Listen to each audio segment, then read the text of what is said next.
সুপ্রিয় সুধী, যে যেখান থেকে দেখছেন সবাইকে অনেক অনেক প্রীতি ও শুভেচ্ছা। আজকে যে বিষয়টি নিয়ে কথা বলতে চাই, সে বিষয়টি আপনারা অনেকেই হয়তো বিশ্ব মিডিয়ার বদৌলতে, সোশ্যাল মিডিয়ার বদৌলতে অনেকে দেখেছেন। অনেকের চোখে এই খবরটি পড়েনি।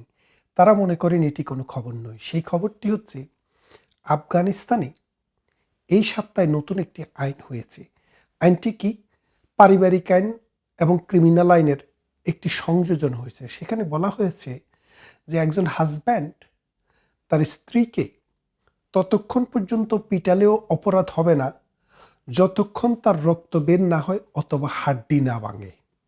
কথাটা আরেকটু বলি, অর্থাৎ আপনি আপনার স্ত্রীকে শাসন করার জন্য পিটাতে পারবেন, লাথি দিতে পারবেন, বিছনার থেকে পেলে নিচে ফেলে দিতে পারবেন, তবে খেয়াল রাখতে হবে তার যেন হাড় না ভাঙে আর রক্ত বের না হয়। মানে আপনি শেষে ফেলতে পারবেন কিন্তু রক্ত বের করতে পারবেন না, আর হাড় ভাঙতে পারবেন না। এই দুটি না করে যতক্ষণ পিটাতে পারেন ততক্ষণ পর্যন্ত এটি আইনত কোনো অপরাধ নয়।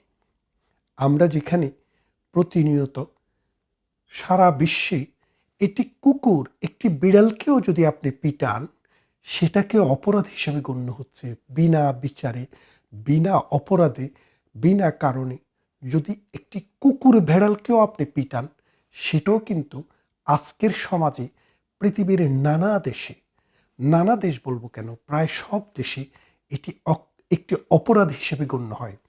কিন্তু ইসলামী শাসন কায়েম করে এই আফগানিস্তানে যে আইনটি হলো, সেটি হলো নারীকে আপনি পিটাতে পারবেন, আপনার মতো ব্যবহার করতে পারবেন।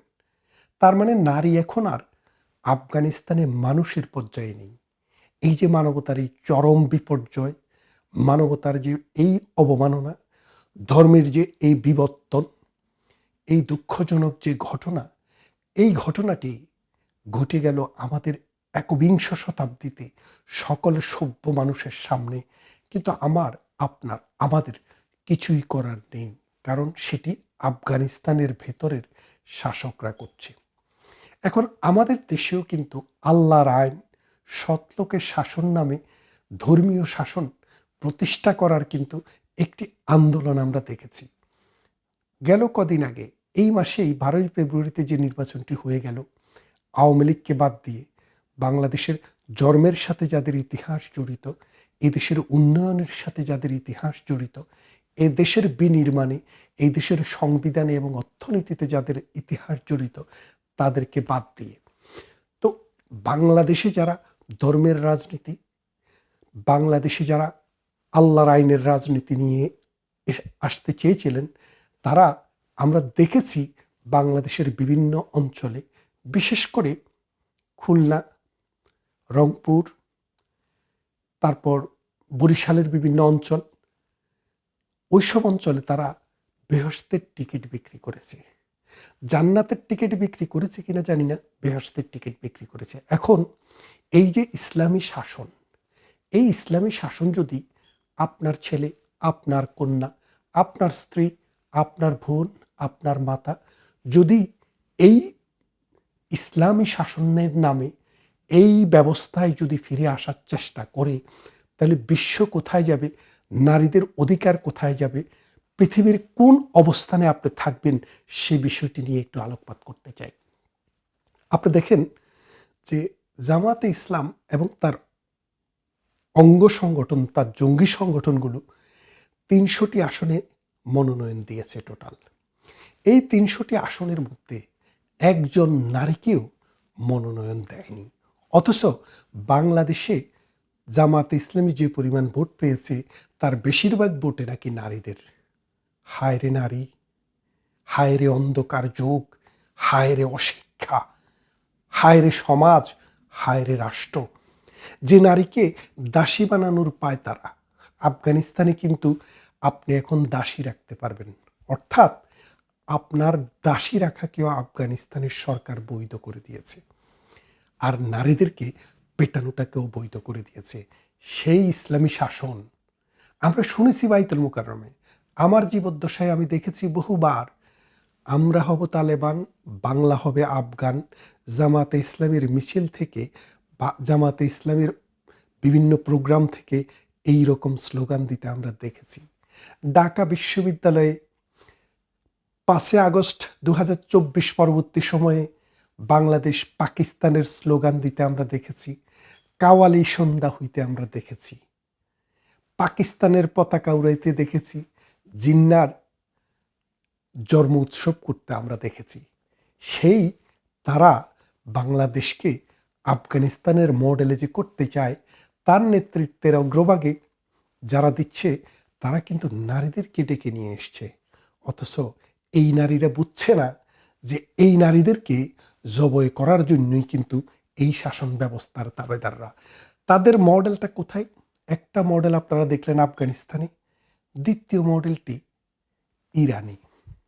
এই ইরান আপনারা জানেন একটা সময়ে ইরান যখন রেজা শাহ পাহলভি ছিল, যখন মোসাদ্দেক ছিল, তখন সমগ্র আরব বিশ্বে এবং এই পারস্য উপসাগরীয় অঞ্চলে যে ইরান, ইরাক, সৌদি আরব, বাহরাইন, কুয়েত, কাতার, দুবাই, ওমান, আমিরাত, এই রাষ্ট্রগুলোর মধ্যে সবচাইতে ধনী যে রাষ্ট্রটি ছিল, যাদের সভ্যতার ইতিহাস 4000-5000 বছরের যারা ছিল, তারা ছিল ইরান।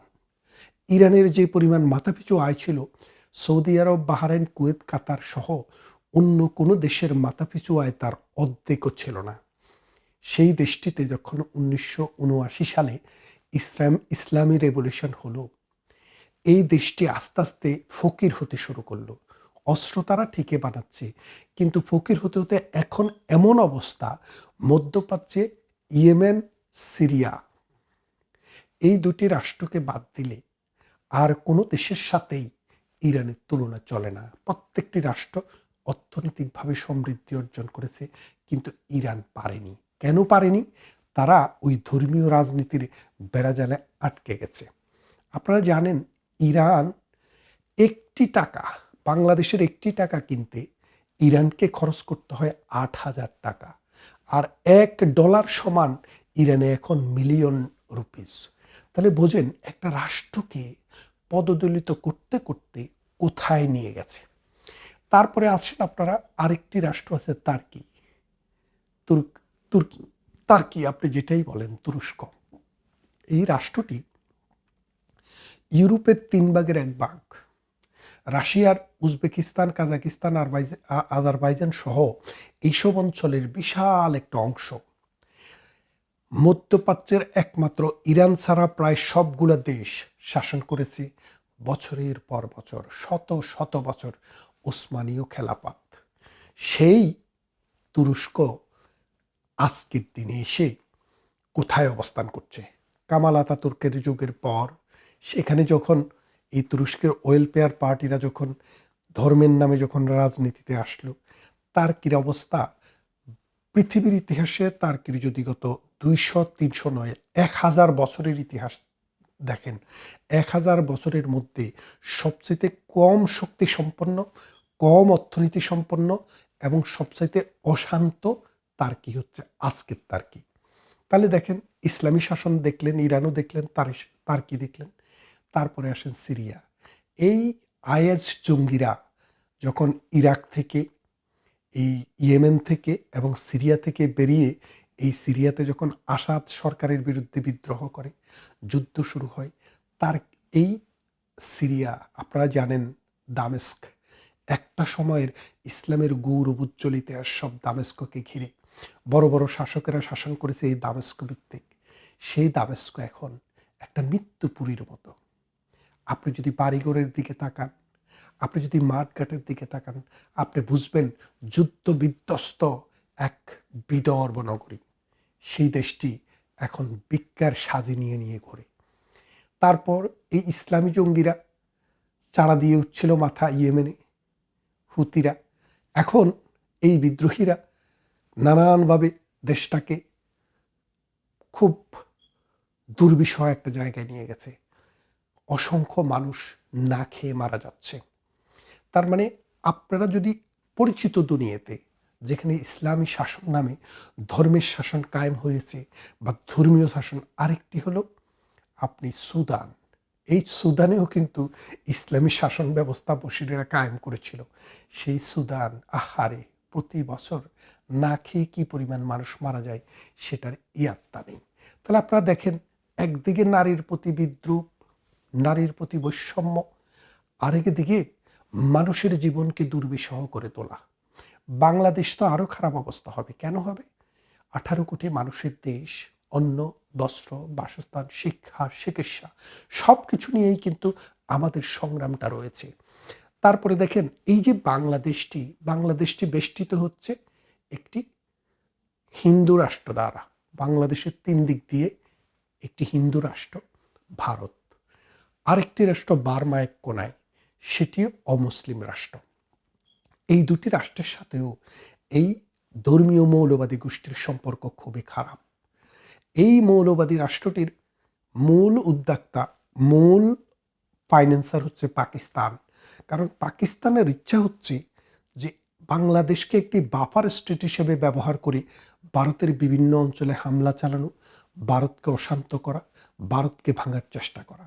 কিন্তু ভারত আজকে অর্থনৈতিকভাবে, আন্তর্জাতিকভাবে এবং সামাজিকভাবে এমন একটি জায়গার দিকে রওনা দিয়েছে, তাদের শিক্ষা ব্যবস্থা, ইনক্লুসিভ এডুকেশন এমন একটা জায়গায় গিয়েছে, তাদেরকে এখন আর আপনি ওই 2-1টা জঙ্গি উৎপাদন করে, 2-1টা জঙ্গি প্রোডাকশন করে ভেঙে দেওয়া, অশান্ত করা, ধ্বংস করা আর সম্ভব না।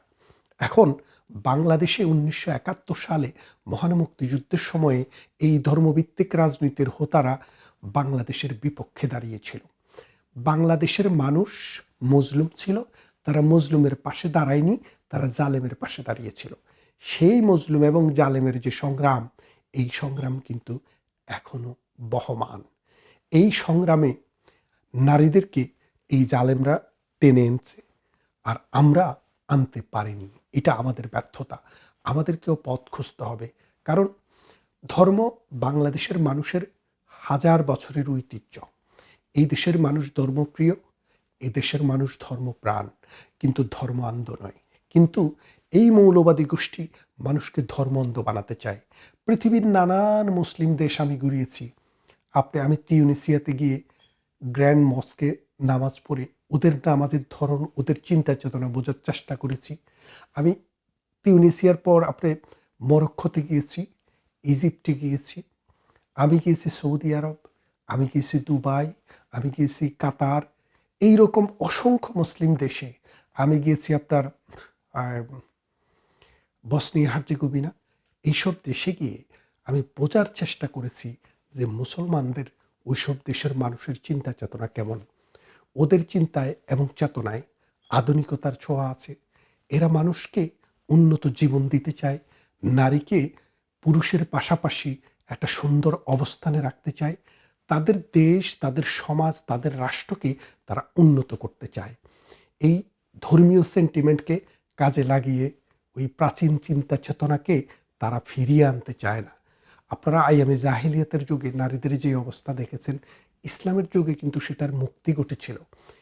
আর আজকে এসে আবার আফগানিস্তান আইয়ামে জাহিলিয়াতের দিকে মানুষকে, নারীদের জীবনকে নিয়ে যাচ্ছে। এই অবস্থা থেকে মুক্তি পেতে হলে এখনই আমাদের সমাজে একটা রিফরমেশন চিন্তাভাবনা করতে হবে। যারা এখন ক্ষমতায় আছে তাদের দায়িত্ব বেশি। আমরা যারা ক্ষমতায় নেই, আমরা যারা দুরবস্থায় আছি, তাদেরও কিন্তু দায়িত্ব নিতে হবে। দায়িত্বটা যদি আপনি না নিতে পারেন, তাহলে এই সমাজে এই ধর্মীয় গোষ্ঠী একদিন অন্ধকার নিয়ে আসবে। আর এই অন্ধকারের সাথে মোকাবেলা করতে না পারলে এই পুরা সমাজটাই অন্ধকারে ডুবে যাবে। গ্রামে, গঞ্জে, শহরে আপনি গেলে দেখবেন তাদের কথাবার্তা অ্যাগ্রেসিভ। আপনি বিভিন্ন জায়গায় গেলে দেখবেন তারা কিন্তু তাদের প্রয়োজনে আওয়ামী লীগও সাজবে, বিএনপিও সাজবে, কমিউনিস্ট পার্টিও সাজবে।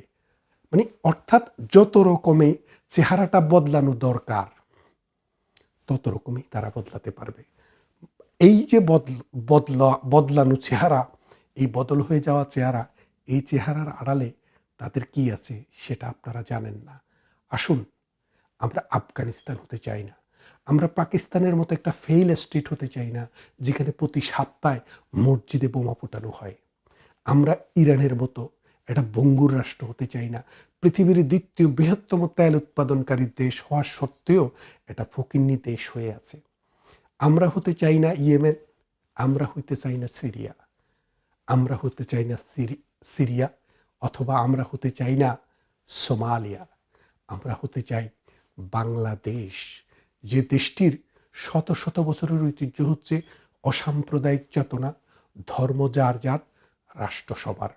আসুন, আফগানিস্তানের নারীদের মতো আমার নারীদেরকেও যেন নির্যাতন অত্যাচার সহ্য করতে না হয়, নারীরা যেন দাসীতে পরিণত না হয়, সেই রকম সমাজ গঠনের জন্য এখনই যদি উদ্যোগ আমরা না নিতে পারি, তাহলে এই সমাজ, এই রাষ্ট্র একদিন আমাদেরকে জবাবদিহি করবে। ভালো থাকবেন, কথা হবে অন্য কোনো ভিডিওতে।